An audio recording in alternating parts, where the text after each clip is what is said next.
ser humano tem como se defender, o ser humano tem como lutar, o ser humano tem... Agora, um cachorro, um pássaro, como é que eles se defendem? Como é que ele... Vocês já pensaram um cachorro bater palma na casa de vocês e falar, me dá um prato de comida porque eu estou com fome? Ele não tem condições de fazer isso.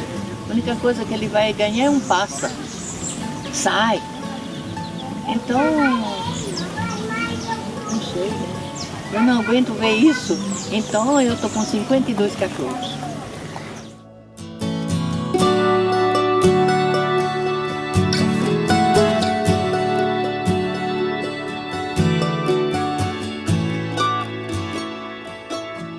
Onde agora eu vendi a propriedade, eu tinha um eucalipto. Em cima desse eucalipto, um casal de urubu resolveu ter filhote lá. Tudo bem, né? Só sei que eu peguei o filhote que caiu no chão e levei para casa. Branco, que o urubu nasce branco. A gente até se entendia bem. De vez em quando ele brigava porque eu fazia comer macaronada, porque eu não queria que ele comesse carne. Tínhamos as nossas brigas familiares, mas tudo ia bem.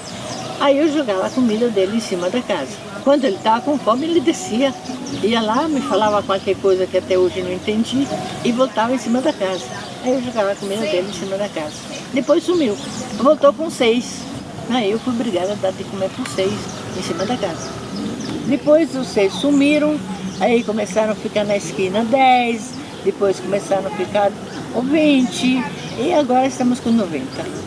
Ainda bem que tem um senhor, dono do supermercado central, que guarda todas as mochilas para mim e 3 vezes na semana eu vou lá buscar. Quando o sol está descendo, eles têm uma arvinha onde ficam 2, me vigiando. Aí quando eu vejo aqueles 2, já sei que está todo mundo lá esperando. Aí eu já vou com o meu carrinho e distribuo o jantar. Tem vezes que eu me atrapalho dentro de casa por alguma coisa, então eu atraso, né? Aí quando eu abro o portão, tá todo mundo no portão olhando pra minha cara. Eu falei, não, criança, já vou, calma. Aí eu vou lá, pego o que eu tenho para doar e levo para eles.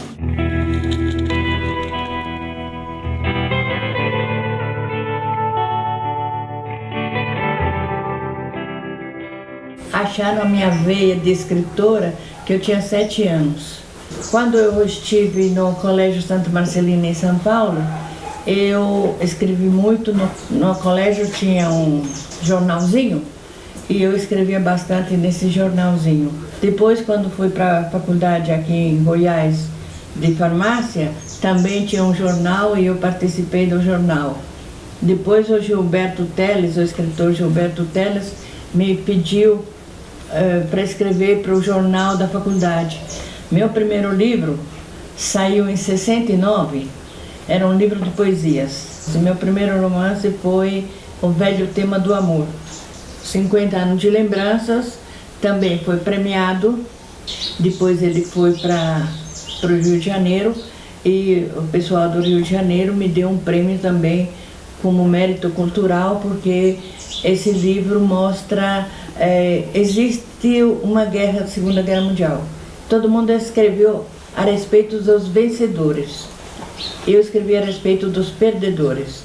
Escrevi vários para criança e de criança eu fui para o adolescente e do adolescente para o adulto. Bom, A Paineira faz parte daquele livro Os Desbravadores, que é o livro da história de Goianira. Aí não tem nada de invenção minha, certo? É só história. Eu tive uma vida assim meio difícil, então de vez em quando me achava em umas situações meio críticas. Meu pai doente, certo? Ele estava impossibilidade de trabalhar, eu tive que assumir. Eu fui criada a falar assim, Senhor, não Senhor, por favor, dá licença, e foi jogada no mercado de trabalho, que não tem nada disso, né? Mas eu acho que o meu anjo da guarda, eu pensava, agora meu anjo da guarda, você dá um jeito, porque eu não sei como é que eu saio dessa. E o meu anjo da guarda agia. Agora eu não sei se eu chamo ele de anjo da guarda, se é um espírito dos elementares, porque cada um denomina como quer, como pode, como foi ensinado, né? E eu realmente acredito nos elementares, eu acredito que além de nós existe uma espiritualidade. Aqui era a minha casa, era um sobrado recoberto de pedras. Na frente do prédio tinha uma árvore chamada paineira, que nós chamávamos carinhosamente de barriguda. Meu pai ganhou sementinha e achou assim ridículo que de uma sementinha tão pequenininha nascesse uma árvore tão grande. Mas a árvore nasceu, pequena, dentro de uma lata, e quando começou a colocar os primeiros espinhos, meu pai fazia piada. Como é que a gente vai fazer se aparecer uma onça para subir nessa árvore para se salvar da onça? Depois ela perdeu os espinhos, foi criando folhas, galhos, e a gente se apegou a ela como a gente se apega a qualquer ser vivo. Porque a gente tinha tanto medo dela morrer quando ela era assim, pequenininha, digamos, que toda hora a gente ia lá, minha mãe cuidava, ia lá, aguava, caiu uma folha, não, caiu duas, ai meu Deus, será que ela vai morrer? Depois caíram todas as folhas, aí ela morreu. Aí chegou a época, ela deu a primeira flor, depois começou a ter as folhas de novo, então nós aprendemos junto com ela que havia o momento das flores, o momento de não ter nada, nem folha, nem flores, e o momento digamos, da floração e o momento no qual ela se enchia de folhas. Muita gente passava lá e fotografava a árvore quando ela estava em pleno esplendor, cheia de flores, porque as folhas delas caem tudo e só nasce flor. Então mandavam-se as fotografias, eram enviadas para a gente que estava na Bélgica, que estava na Holanda, que estava nos Estados Unidos, e me pediram também a semente dela e eu forneci a semente para mandar para esses países. Se chegou e se deu certo, não sei. Depois a árvore foi crescendo, os anos foram passando, a árvore estava com 50 anos já de vida. Eu não queria vender a propriedade para a pessoa que queria comprar, porque eu já tinha desavenças por causa de árvores com essa pessoa. Me juraram que ninguém iria mexer na minha árvore e acabei vendendo, acreditando e vendendo para a pessoa. Então entramos num acordo com a secretária do Meio Ambiente que ela providenciaria o caminhão para tirar a árvore e colocá-la em outro lugar. Ela me procurou e pediu para mim ajuda para que não liberasse a retirada da paineira. Eu falei para ela, dona Alma, não tem como. Ele tem direito sim, só que ele vai fazer uma compensação ambiental pela retirada da paineira. Passado alguns dias, a secretária do Meio Ambiente mandou me chamar. Me disse que a pessoa não iria pagar para transportar a árvore. Então ele ia mandar cortar a árvore porque ela não ia pagar. Eu falei, bom, mas eu não pedi para ele pagar, né? Ela falou para mim na época, olha, eu pago o que for preciso para transportar, mas eu quero que transporte ela para um local seguro. Mas a todo momento eu vi nela aquela esperança que iria dar certo. Então quando eu cheguei no banco e falei com a gerente, na época era uma moça, falei, fulana, eu estou precisando de R$10.500 agora. E ela perguntou, ai dona Alma, o que foi? Aí eu falei para ela me olhou como dizer, paineira? Aonde, como, por quê? Assim, eu vi que ela estava me dizendo que eu devo ter miolo mole, né? E eu estava sem dinheiro, porque eu não estava esperando por isso. E não houve, eu não achei outra maneira de salvar a pátria a não ser pedir um dinheiro emprestado. Todo mundo, como sempre, diz que eu sou louca, que eu sou maluca, que eu não bato bem da cabeça, que eu ia perder o meu dinheiro, que não sei para que uma bobagem dessa, afinal não passava de uma árvore. Inclusive, quando eu briguei com a pessoa que ia matar a árvore, ele me ofereceu uma paineira, uma muda de paineira para eu levar para minha casa. E eu respondi, na minha casa já tem 4 paineiras que são filhas dela. Se ele não tivesse dado a palavra dele, que ele não iria mexer na minha árvore, eu não ia vender para ele, porque dinheiro nenhum me compra. Nós começamos às 7 horas da manhã, a árvore foi retirada, foi cortado os galhos. Porque ela teve que ser toda depenada. Tá? A raiz dela também foi de grande fluxo também, porque na verdade a árvore, a raiz ajuda sim, mas o principal dela é o peão dela. E eu tive o cuidado para que eles não retirassem o peão dela. Com esses galhos todos cortados, ela passou a pesar 34 toneladas, dizendo eles que era impossível, porque pesava mais de 50 toneladas. Acho que estavam cortando eu. Estavam me cortando. Eu chorei desde o começo até o fim. Eu não tenho costume de chorar. Eu comecei a chorar, quando puseram ela em cima daquele caminhão, eu comecei a chorar. Nós fomos descendo aqui até chegar na praça. Finalmente passou por mim um senhor de bicicleta, um senhor já com seus 80 anos, o senhor Luiz, me dizendo, não, a senhora está muito nervosa, não preocupa não, a árvore da senhora vai florescer, vai dar muito flor pra gente. Aí apareceu outra pessoa e me disse o seguinte, que quando o cortejo fúnebre da mãe dele passou, a paineira jogou um monte de flores em cima do caixão. Que tenha sido uma coincidência ou que a paineira tivesse sentido alguma coisa, isso daí ninguém sabia explicar. Porque a mãe dele, sempre que passava lá, conversava com a paineira. Era uma história de enterro. Eu estava enterrando a minha paineira, certo? Deveria ter deixado cortar ela e jogado fora, em lugar de tentar fazer alguma coisa. Aí quando nós chegamos na praça, aí nós tivemos uma dificuldade tremenda. Por quê? Porque os galhos cortados ainda eram muito altos, tão altos que havia perigo dos galhos pegarem nos fios da selgue. Depois que conseguiram tirar os fios, a árvore fez esse projeto e foi entrando nessa rua daqui e foi seguindo reto.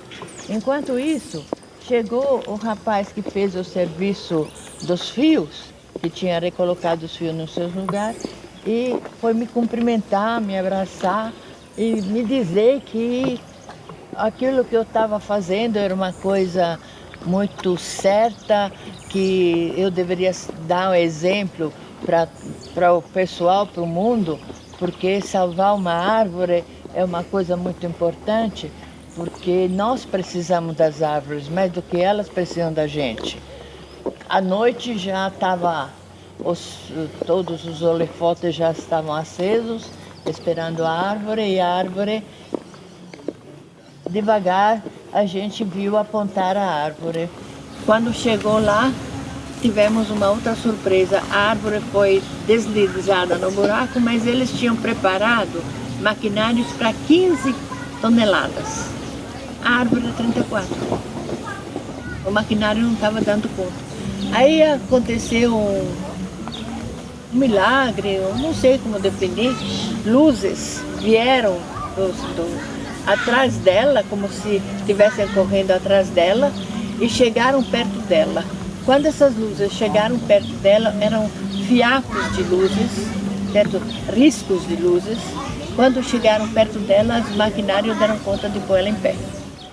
Quando a árvore ficou em pé, dentro do buraco dela, as luzes sumiram, desapareceram. Como diz o outro, parece que eles cumpriram a obrigação deles e foram embora. Aí o pessoal que tinha feito o contrato jogou terra de modo de ela ficar bem servida. Colocaram a terra e foram embora. Eram 9 horas da noite. Nós trabalhamos com ela mais de 12 horas. O tempo passou. A árvore, a gente vinha aqui toda hora para ver se ela tinha dado um broto. Finalmente apareceu o primeiro broto no tronco dela. Aí depois começaram os galhos a dar folhas, os periquitos a aparecer por lá. Ai, foi festa. com recursos, ela conseguiu transplantar essa árvore para outro local, que ela pudesse proliferar de novo. O tempo passou e uma pessoa, não sei quem, né? Ninguém sabe essas alturas, pegou 3 pneus, encostou na árvore e tacou fogo. Naquela época, tinha uma pessoa que trabalhava na polícia que era minha amiga, mas nunca mais a vi. Ela chamava Karina. Ela me telefonou: Dona Alma, tacaram fogo na árvore da senhora, corre lá. 2 vizinhos correram lá com água e conseguiram apagar o fogo. Quando eu cheguei, ela já estava toda chamuscada, os pneus ainda estavam lá, uma parte dos pneus estavam lá, e foi aí que surgiu a ideia de fazer uma muretinha em volta dela e colocar também, além da muretinha, colocar um cimentado em volta da muretinha para protegê-la. Foi assim, eu tava brincando mais com meu primo, né? De carrinho, e eu vi aquela fumaça preta. Quando eu fui olhar pelo portão, a árvore da Dona Alma caindo, as galhas no chão, né? Que já foi minha professora, chamei minha família toda para pagar, falei assim, prima, tia, chamei todo mundo para apagar o fogo, porque deixar uma árvore morrer, né? Para fazer o transplante da árvore. Eu sou aposentada. Depois colocaram na televisão várias vezes para mostrar, e não sei como isso foi parar em Santa Catarina. E de Santa Catarina, teve um senhor que viu na televisão, que não sei como conseguiu o meu telefone. Do meu telefone ele falou comigo, me pediu o endereço e me mandou uma carta dele, uma carta de cada um dos 2 filhos dele.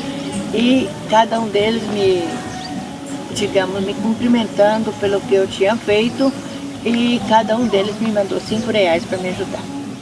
E esses R$5 eu pus um quadro. Eu achei a coisa mais tocante que podia me acontecer, 2 crianças entender que a natureza tem que ser protegida, tem que ser defendida, porque sem a natureza nós não vivemos. Então nós não fazemos nenhum favor para a natureza, nós estamos fazendo para nós mesmos. Eu fiquei tão emocionada, mas tão emocionada que fiquei feliz. Olha, simplesmente foi um ato que eu quis fazer, não pensei em ninguém nem em nada, só pensei em salvar minha árvore, em salvar uma coisa que eu amo. Rio Negrito, 11 de fevereiro de 2014. Prezada Dona Alma, meu nome é Giovana Baio Olsen. Eu tenho 8 anos de idade. Fiquei admirada por sua história. É muito bonito ver pessoas que lutam por aquilo que acreditam. Estou enviando R$5 para ajudar a pagar o empréstimo. Giovana.